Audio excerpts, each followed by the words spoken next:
Hello everyone, welcome to my end of the year video, the top 10 shmups of 2020, because despite all the ups and downs and twists and turns in the world of shmups, and maybe in the world of shmups alone, the year 2020 was not so bad at all. We got a lot of really great releases, a lot of really cool things happening. We met new friends along the way. I think the year 2020 in those regards has actually been pretty solid. So in this video, I'm going to be going over what I consider the top 10 shmup releases of the year. I've done my best to scour through everything that I think qualifies. And shout outs to Jamers, because he's someone who's always got his finger on the pulse of what's coming out and what's good and what's not good. So he advised me when I was looking for some more titles and directed me towards some that definitely made it onto the list. So again, shout outs to him.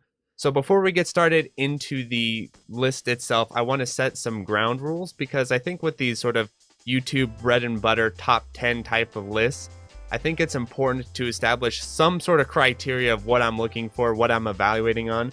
Otherwise, I think people might get a little bit confused of, oh, why is this game above this game? And my lists are very specific of what I'm looking for, so I think that'll just help clarify any sort of confusion or make people wonder, why didn't this game get on the list? So the first rule that needs to be established, and it seems obvious but it actually isn't, is that the game needs to be originally released in the year 2020. Again, this sounds obvious, but in the world of shmups, what can often happen is that a doujin or indie shmup comes out on the PC and then gets released on Steam in 2020, and so people may think, wow, this is a cool new shmup I've never heard of, it's a new game. Actually, the game may be 5 or 6 years old, it just wasn't on Steam before. So in those cases, while that is cool that they're now on Steam, that doesn't count as an original release because it was originally played 5 years ago, that sort of stuff. The one sort of exception to that rule is when games are ported to different platforms, which it could be Steam or PS4 or Switch or that type of thing, and they include new content, that counts in a way. So the way I evaluate that is I can only evaluate the new content. So I can't, because otherwise what would happen is games get re-released a bunch of times, and every year, if it's a really good game, it's the game of the year because it keeps getting re-released. No, that's not how it works. So basically, I can only evaluate it on the merits of the additional content and rate and rank it from there. And that will definitely apply to some of the games on the list. So I think that's important to understand, because while the game itself may be one of the best shmups around or one of the best shmups on the platform, as far as being re-released in the year 2020, it needs to be only evaluated on the new content that it provides and not its legacy content. And so I think that's everything I need to say as far as the judging criteria. I haven't included too many of the new Toho games. Jamers was going over with me as well, but I think I might do a separate list on that because I think that's probably a different crowd, and also there's just not enough space to include them all. So that'll probably be, if you're looking for Toho stuff, that'll probably be a separate video. So let's get started with number 10, Project Starship X. So what's interesting about this is it is a roguelike shmup, and personally speaking, I've always struggled with enjoying roguelike shmups. I think it's a really tough thing to manage.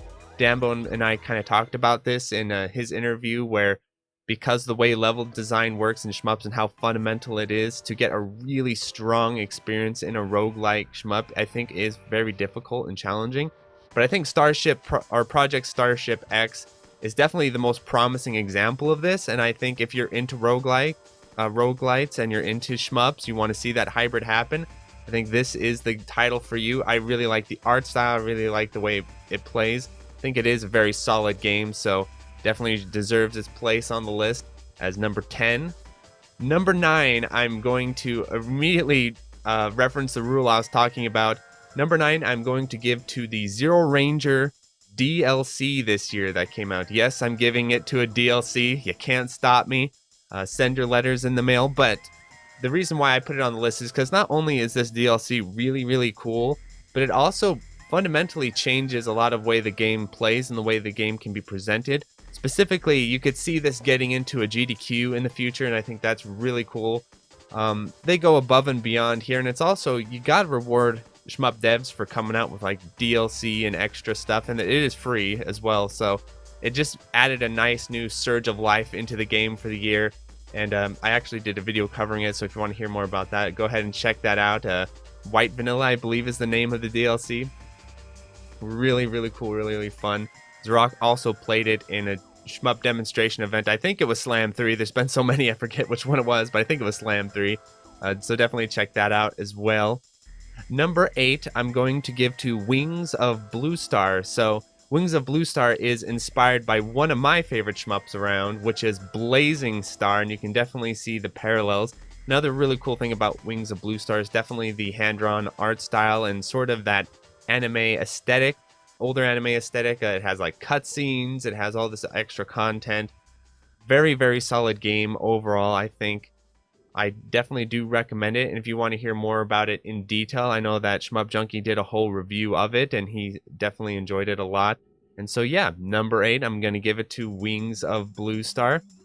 Number 7, I'm going to give to a shmup that maybe is a little bit more under the radar for some people, which is Don Makai.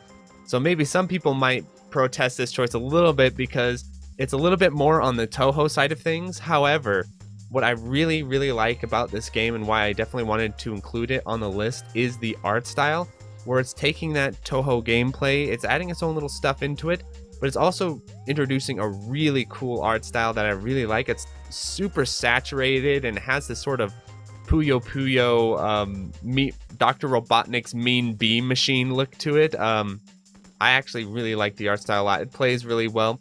Fortunately, it doesn't support Tate because it is a Toho style game, but I've recently found out a way to force horizontal shmups to support Tate, at least on PC, so I was able to play it rotated even though it wasn't exactly designed for that. The gameplay itself is actually pretty dang challenging. It's got all the robust features that you're looking for. It's basically a really cool sort of alternative to Toho, but if you want a feel of a different art style and a little bit of a different play system, I think this is a really cool game to check out. Number 6, I'm going to give to Crisis Wing, Patreon voted review I did earlier in the year. So Crisis Wing is really interesting. I think it's a huge homage to, or homage, I can't remember how that's pronounced, to Toplan games and like Truxton and that type of stuff, and it definitely plays that way, and it's actually got like multi-loops. It's really, really fun. I ended up playing it way more than I expected, and it is decently challenging too. It's not a walk in the park by any means. Really well done. I think if you wanted to see a sequel to Truxton, if you wanted to see Truxton 2 but a little less brutal and relentless and kind of jank, I think Crisis Wing is right up what you're looking for. I had a ton of fun playing it. It's very faithful to the older style of shmupping, you know, where you get that nice momentum going, but as soon as you take a death in the later stages, you're going to have a rough time recovering, which is just how those games play, and I think that was definitely intentional. And so, yeah, Crisis Wing, I recommend it a lot. It's a lot of fun. It's got all the amenities that you're looking for. It supports rotation. I can't remember if it has a stage select or not, but I do have a review video of the whole thing, so if you want to check all that out, go ahead. So number 6, I'm giving to Crisis Wing. Then we have number 5, which is going to go to Crimson Clover World Explosion. Now, on many other people's lists, I could see this coming out as number 1, and there's definite justification for that, in that Crimson Clover is one of the best shmups ever made. Crimson Clover World Explosion now improves on this by updating the graphics, by updating the UI, by adding an arrange mode. So it's an improvement of an already fantastic game. So in that sense, I could see easily why people would put it as their number 1 pick.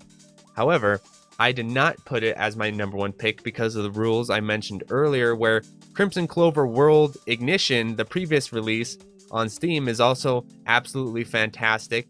And so we can only really judge this by the improvements rather than by the entire package itself. Again, otherwise, every other year Crimson Clover gets re-released, it'll be number 1, which I think is a little bit unfair to the original stuff that comes out, because Crimson Clover, the original version, is like 10 years old now, so that's why it's not higher on the list. But if you are a Switch shmup owner, I do consider this an essential purchase. And overall, I do think it is the best shmup on the Switch. Overall, definitely, if you're a Switch shmupper, you just basically should have it, in my opinion. And I really do like the improved visuals. The older ones, I talked about this a little bit in my review of it. The older one had fantastic visuals, but there's a little bit of a graininess to it, and so I think they really polished and sharpened that up. And I do like the gunmetal ship colors you can choose and the UI improvements. I think all of that really worked. So I mean, of course, it's Crimson Clover World Explosion. It's gonna be on the list, and you're gonna need to get it if you don't have it already. Number 4 goes to a surprise pick that I think people may not be expecting, and actually I was not expecting until I tried it out not very long ago myself off of Jamer's recommendation, which is the Tawashi. I believe that's how you say it. Now, people have always asked me, hey, when are you going to start reviewing more mobile shmups and that type of stuff? Well, here you go. But the really cool thing about the Tawashi is, unlike other mobile shmups like Akata Blue, it actually is available on Steam and plays incredibly well on Steam. The PC port is fantastic. The one flaw in it, I would say, is that it does not support rotation. It does not support Tate, which is kind of a big oversight considering how narrow the aspect ratio is. I think flipping it sideways would definitely be a welcome addition. However, again, I do know a way, which I'll probably make a video on this, on how to force it into Tate. So I was playing that forced not too long ago, which was working pretty well. And other than that, it's got a very fantastic UI and some pretty interesting stuff. Since it's originally a mobile shmup, you can control it with the mouse if you want. I wouldn't recommend that. Or you can control it with your arcade stick and with your keyboard. And it's basically a one input game where if you go into the settings, you turn on auto fire, the game just shoots. All the ship just auto fires for you, which is nice. And then you just have your concentrate, and there's no bombs or anything like that. But the way the game is designed really supports this sort of move into mobile, and I think it's probably one of the best mobile shmups I've ever played. I didn't actually play it on my phone, but just by feel of it and by having played other mobile shmups, I think the design is very good. But even outside of that, the reason why it's so high on the list is the PC port of playing it with an arcade stick.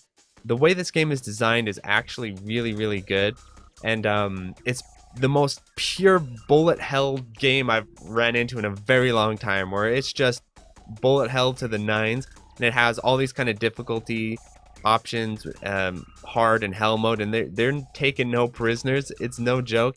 But I also think playing on normal mode is a great way for people who are wanting to get into bullet hell, because this is basically pure unadulterated bullet hell, like this, as essential as you can get, which is dodging and shooting. And shooting is kind of handled by the game for the most part, so it's like dodging and spacing, and because you have that narrow aspect ratio, you're not having to worry too much about getting flanked and stuff. So the game design is actually really fun. I've had a ton of fun playing it. I'm gonna do a formal review of it because I definitely recommend it. And I also got to shout out the art style. I love cute-em-ups. I know people have been asking me, hey, I should make a cute-em-ups list and stuff. Well, this is definitely going to be on the list. I found the art style incredibly charming and cute, and yeah, it's really cool game. So I think it's something probably most people are not aware of that came out this year, and I'm hoping it'll help boost some awareness and people will pick it up and enjoy it. Number 3 goes to Super XYX.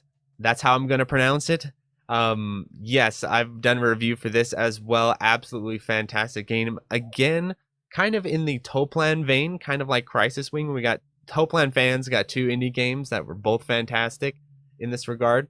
But I think Super XYX does go a little bit more in the bullet hell direction. And, you know, I love bullet hell, so definitely connected with me. And I love the super saturated art style, the really quick, brutal gameplay. The boss fights are also a lot of fun, and the scoring system is great. Super XYX is a fantastic release. There were some small complaints I had with it that I covered in the review, but they're mostly just like, you know, adding a training mode and that type of stuff, just kind of like interface type things. But as far as the overall package and gameplay, I think it's absolutely fantastic. I couldn't recommend it enough. So when we start hitting this like top 5, I kind of consider these like essential purchases. Like, okay, you need to buy these basically. So even though it's 3, I just want to explain that I still hold it in very high regard, you know, and you can check out my full original review of it, because yeah, Super XYX, I can't say enough good about it. Definitely get it, definitely check it out. And so number 2 is going to go to another indie shmup I really enjoyed this year and caught me by surprise, which is Demonizer. So the cool thing about being able to do this year-end review video is that when Demonizer originally came out, I thought it was absolutely fantastic, gave it a glowing review. You can check that out. But I did note some things that I think could have been improved, like the way the sprites were handled in the Tate, where they're kind of like on the screen, and the UI was kind of a little bit weird, and it didn't have like certain training modes and things like that. Well, after I released my review, the developer, apparently, because I just noticed when I went back and saw there was updates and was playing it for this, went in and actually corrected those things, or however you want to phrase it. He went in and added in the training mode. He went in and moved around the UI elements to put them into the gutter like I suggested. So for me, that was actually a really cool experience to see my my critiques in my review actually become part of the game. And I hopefully, in my opinion at least, I think they are improvements, and the game has been improved since then. And that really shows that, you know, the developer is all in on making these games as good as possible. And I absolutely loved Demonizer, and I was very torn between who was going to go to 2 or 3, like XYX or Demonizer. I mean, it was neck and neck to me. So I guess the tiebreaker was going in and seeing all the changes that the developer made and the improvements. That was really, really cool. So now, yes, you have this fantastic training mode. You have the Tate with the UI, and I think he made some small gameplay changes. I'm guessing based off of some feedback from Danbo, where like the bombs got a little bit more invul and stuff like that. And yeah, absolutely, really awesome game. Definitely got to get it. Oh yeah, and before I forget, please buy this game on itch.io and all the other ones that you can get on itch.io, like Super XYX. But the reason why I specify especially Demonizer is because let's say you're a Steam person, you only play on Steam, you don't want to play on anything else. Well, the itch.io version, like I've mentioned previously, gives more money to the developer directly, you know, because Steam takes a hefty cut. But there's a really cool addition to where if you buy it on Super XYX, you get a Steam code.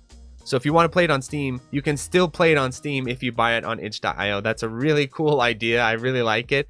Work in the system, and that's what I appreciate. So yeah, get it on itch.io because there's a Steam code, so you'll get it on Steam as well. So that's like a 2-for-1 there. And then finally, coming in at number 1, this probably is not a big surprise to everyone.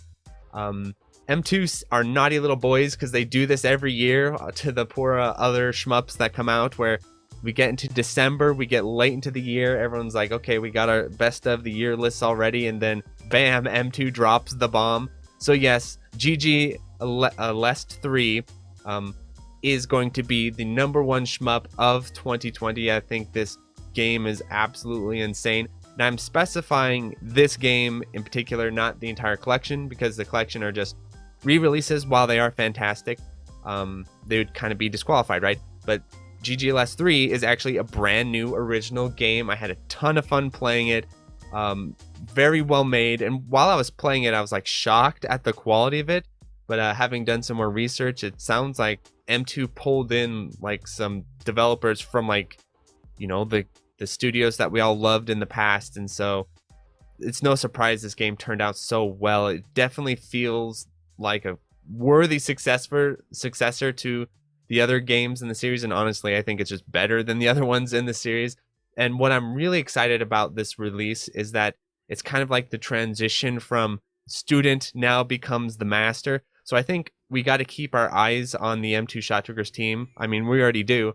But as far as when they start announcing if they're going to continue making original projects, that would be really, really fantastic. I think it is kind of hilarious that they made this game for the Game Gear.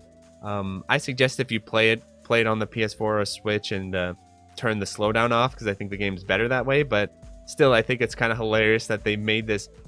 They shoved this game that I think belongs more on something like a Neo Geo or something like that onto a Game Gear, but in a way that is surprisingly uncompromised. I think can't say good about it. And it's also really cool because it's one of the few new shmups to come out where it supports save states.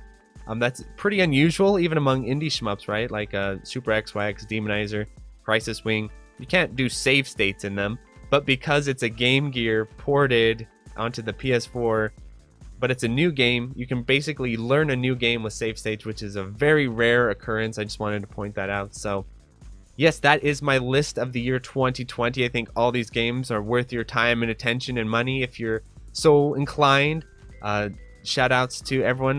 If you got to the end of the video, please subscribe, notify, all that good stuff, and let me thank my patrons. So thank you to Adam Pearson, Adrian Reyes, Dingo, Andy Cap, Anthony A, Ben Wynn, Borgie22, Brian Shiver, Corio, Disco Style Slaya, Dominic NG, Eric H, Full Set, Retro Schmupper, Hausu, Ilya, Kiwi, JLab, JB RPG, Joe Angelo, Gameboy Guru, K, Malaise, Mark Toms, Maz, Maher Calendrian, Queen Charlene, Nathaniel Davis, and Electron, 9, Okla Kugels, Philip Mason, Ram Q, Raul, Sketchy Raccoon, Smacky Factor, TRM, Sugumo, Plasmo, Macho Manmo, Yishi, and Utakaya.